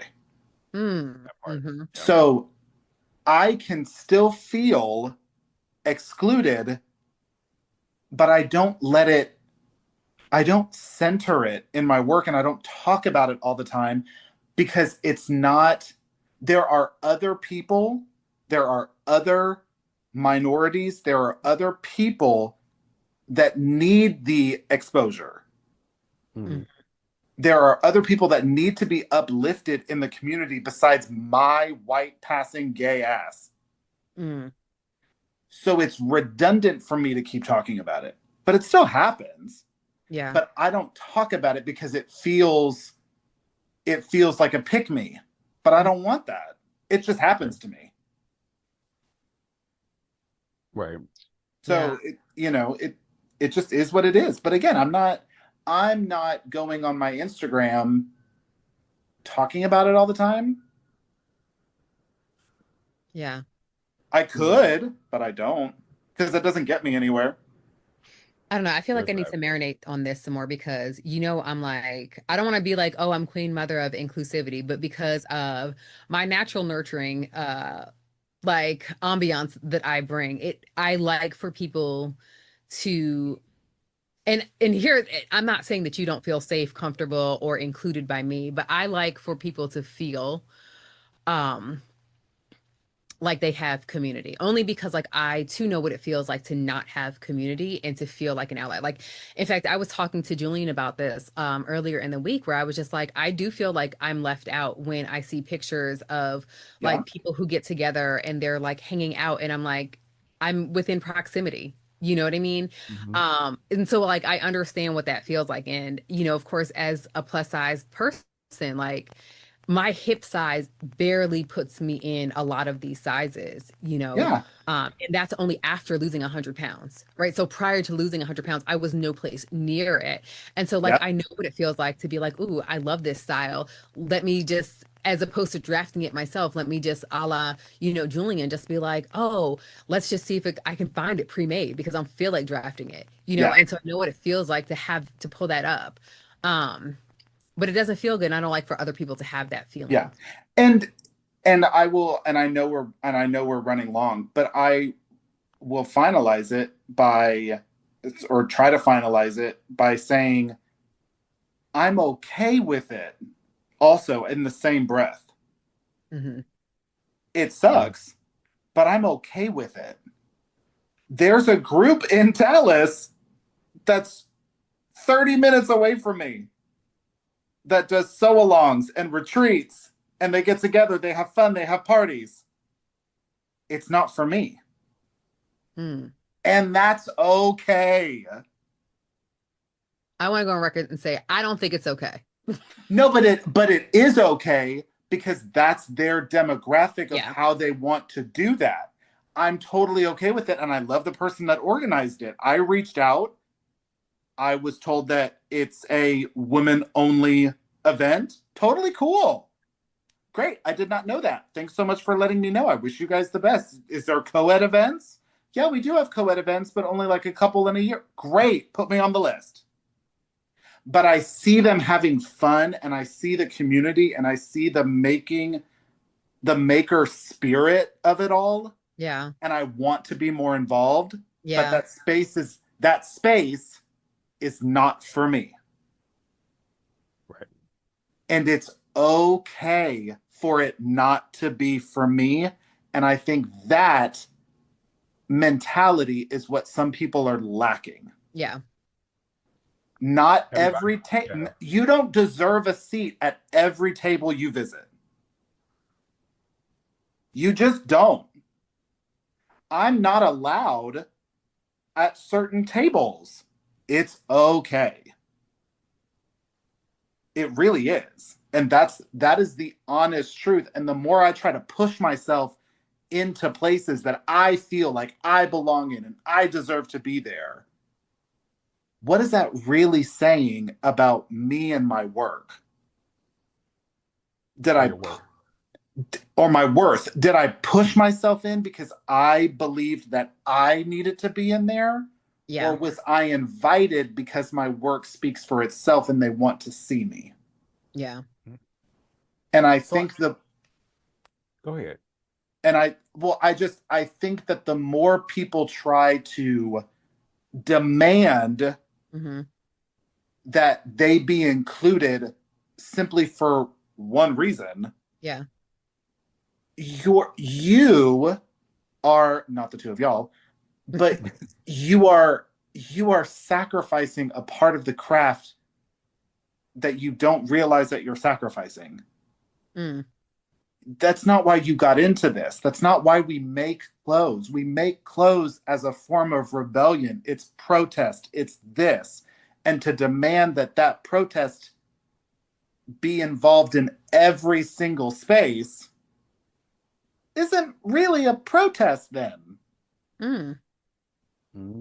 If you're demanding invitations to every table,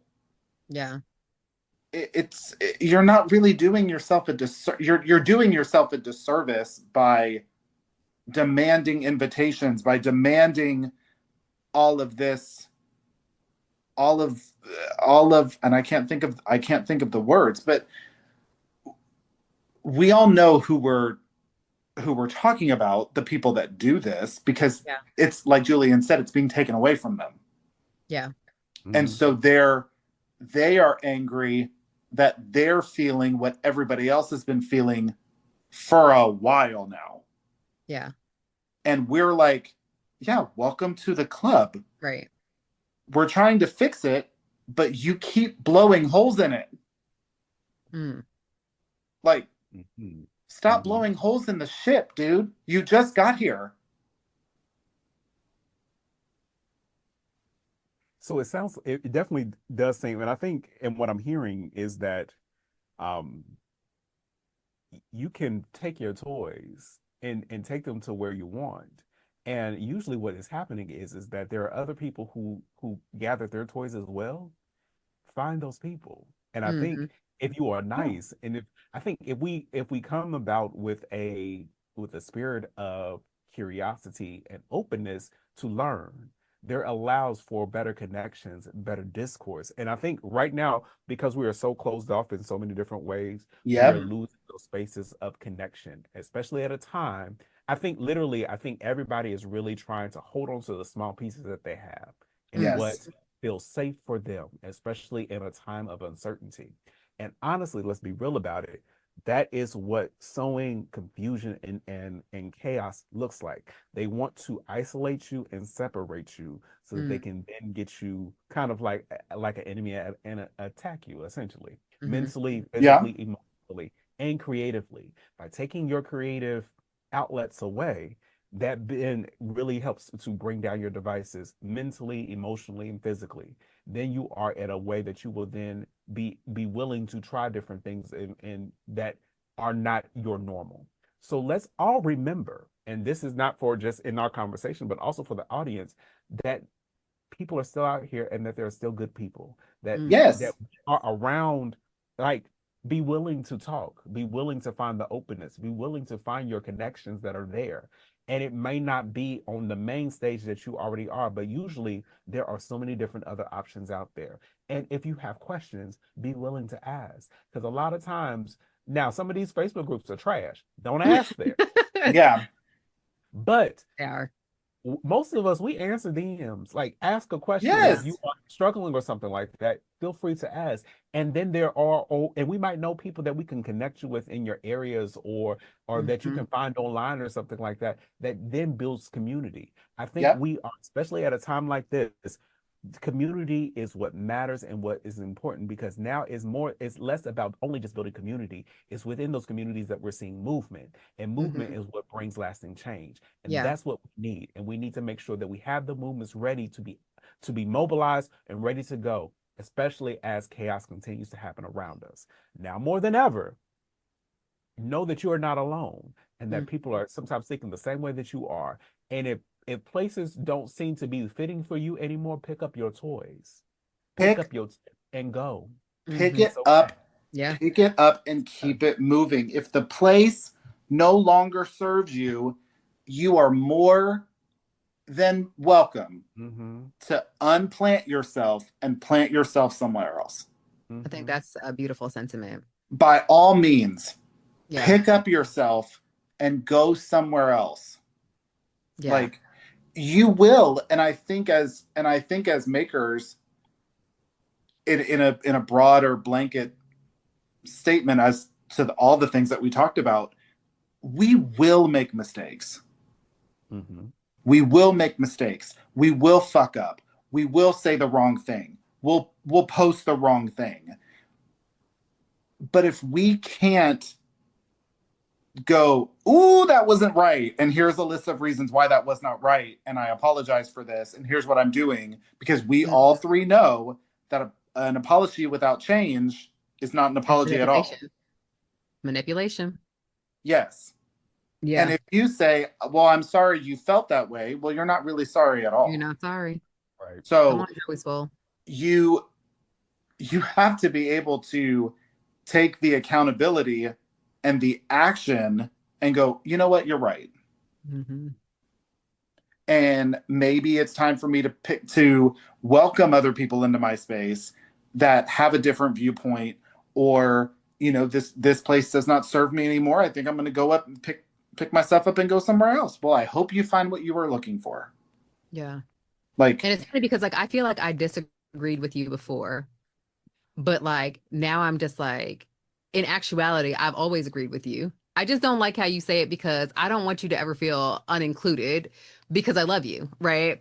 But the truth of the matter is that I agree with you 100% because like the amount of brands that I just simply do not use anymore, not that I'm like, oh, don't support, but because I was like, oh, I'm not about to force a spot for me at this table. I'm gonna pick up and go someplace else yeah, because there's always open spots for us. yeah, And there's environments that will say, no, I actually built a specific spot for you here that you don't have to force your way in. And I think that it's important that we find those places like these two gentlemen that I'm surrounded with have stated, because that's the truth, right? There's always going to be a spot at somebody's table for us. And even if there isn't, it's always fun for us to build our own tables and to open up the spot and to say that you can sit with us until we say you can't.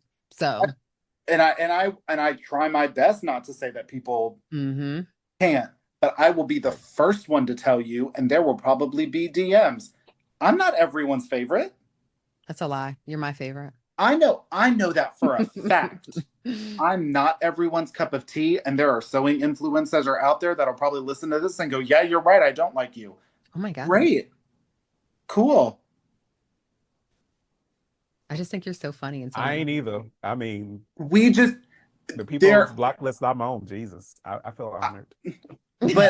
but all I did was go, this collaboration isn't serving me anymore, so I'm going to take my stuff, I'm going to leave. Yeah.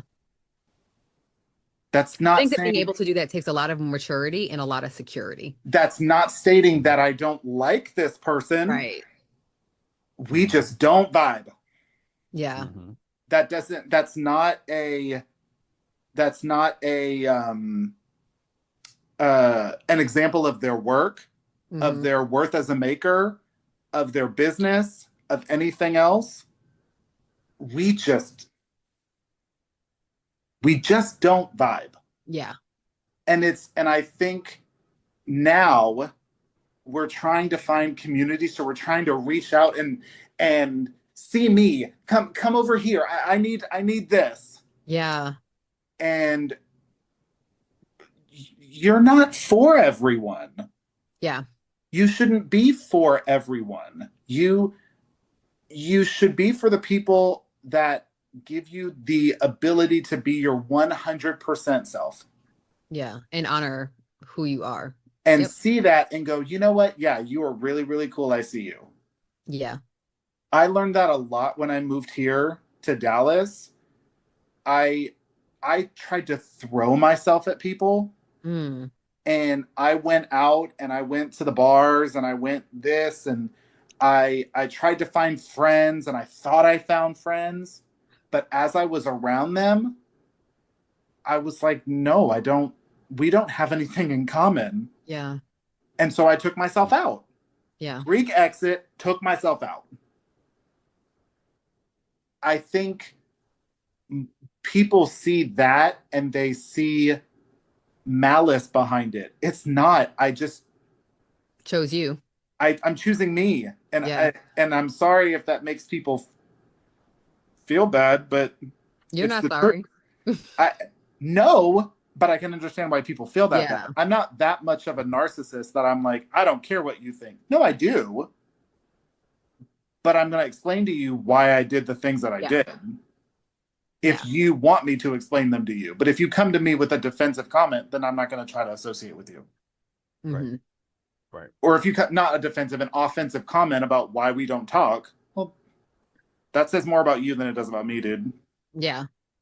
Yeah. So, long story short, y'all, if you are listening to this and you have any sewing questions or you need affirmation on your sewing projects, do not reach out. Do not be scared to reach out to Aaronica B. Cole, or as I love to call her, Aaronica B. Fabulous, Julian Collins of Julian Creates, or me, Francisco Mena at the Empty Bobbin Society, because the three of us are going to tell you, one, what it is, two, what it looks like, and three, what you're doing right with it. Come on, what you doing right? Yes. And we will affirm Hmm. to the best of our ability. Julian, I'm looking at you. Oh, Ah! come on here, Toss. Clutching my pearls. Clutching that beautiful hair that you have. Oh, I love your hair. Can we just say that? listen, he threatened to cut it. Don't you dare cut it. It's I'm thinking for my 40th birthday, I might cut it. Yeah. When are you 40? I turn 40 next year. Me too. I know. Yeah. Like literally yours is in August, my birthday's in November. Uh-huh. Oh, okay. Are we Well, gonna go away? Are we gonna do like a group trip? I was thinking about messaging you about going to Atlanta again. Come on. Look, y'all let me know. But Tell me when. I I'll will make tell it. you, I was going to do something big, and I think me and my boyfriend are going to try to go to. Well, I was going to go to Florida, but not anymore. Yeah, no, that's a hell no. But as much as I love Disney and Epcot, I think I might go to California. We should go to like Tokyo. Girl, So right now talk about- I'm currently looking at literally going for a day trip to New York, like flying into New York to go to the Met and then flying back. Let's do it. What day? I was thinking about Chris, my boyfriend, Mhm. boyfriend of the pod, has been to New York, loves going, and so I was like, cool. Well, maybe let's look up some Broadway shows. We could see some Yeah. Broadway shows. We'll stay in this hotel that he likes to stay at.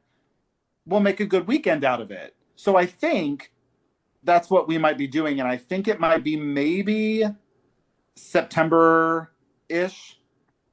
So I was Maybe. looking at September, October, but literally I'm not even staying a day. Like literally I timed it out and I can do a 12-hour turnaround for $400. No. I literally just I have to go see the Dandy exhibit at the Met before it leaves. No, and I do want to see the Dandy exhibit, and I do want to see the Met because again, I've never been to New York. Oh, okay. Yeah. So that's different. I have. I So, yeah. I've never been.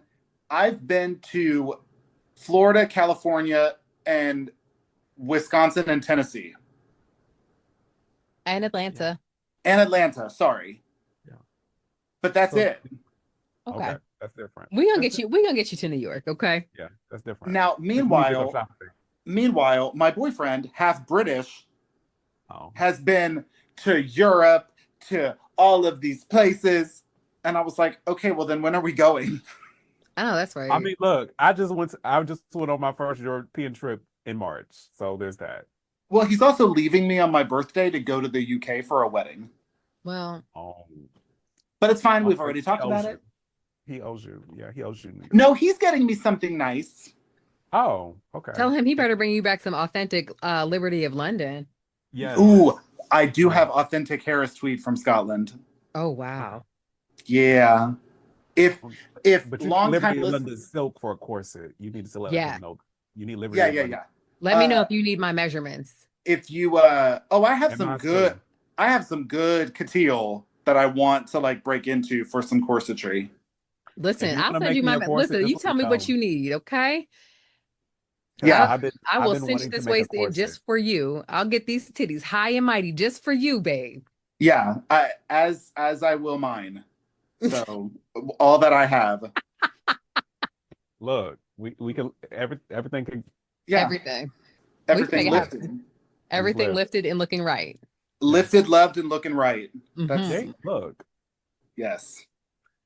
So I just want to say thank you so much for joining us. This has been amazing, and Yes. hopefully you enjoyed your time chatting with us and our chaos of yapping because that's all we do. We just yap. Yeah. I hope you took something from it. Absolutely. I mean, even if you maybe Yes. didn't agree and you were yelling at your phone, like I hope you took something from it. My DMs are open if you want to talk about it. Oh, he And said ours slide are on too. Like, in. look, Yeah. let's we grown about ours, and we're gonna stand 10 toes down on this episode. So Ooh, if you could, let's start the discourse, and let's start the let's discourse. be adults and let's have a chat. I said it, but I'm more than welcome to be wrong. Like I love being wrong. It's okay. That's how we grow as individuals. Come on, come on, come on, growth, elevation, Yes, growth. Yes. growth. All right, Mhm. Julian, go ahead and take us home. Give us some quality words of wisdom. Listen, there were some gems dropped. So, Look. So y'all, I think if nothing else from today, there are we want you to bloom as you are, who you are, where you're planted. And if where you're planted, be a pollinator and be willing to mm, move if it does not serve you and work for you. That's one of the great things that we have the power to do. So make sure that you are using your power that you have at your hands and know that you are not alone in anything. Feel free to reach out. Feel free to be yourself. Feel free to be wrong. Feel free to make mistakes because Mm-hmm. all of them are, there's no failure but to not do mm, most of the time. There's always a learning opportunity or something, but you can't learn anything if you don't try at first and Yep. don't. So facts. make sure that you're doing and be audacious in your doing. So if you want to be loud and wrong, be loud and wrong, but be willing to find different ways and different alternatives if you need to, and be willing to admit when they come to you. Now, Mm-hmm. if you want to be an ass, you can Oh, just act, you can be loud and wrong and stay loud and wrong, and then you can look like an ass, and we'll let you know you're being an ass. But there are so many different alternatives. And if you want to build community and be ready for movement as it's coming at us at a pace that we have never seen before, mm-hmm. willing to be open, be willing to make mistakes, be willing to learn other people and laugh at yourself when you need to. Until next time, y'all, remember to stay audacious and stay creative. Till next time, bye, y'all. Bye. Bye.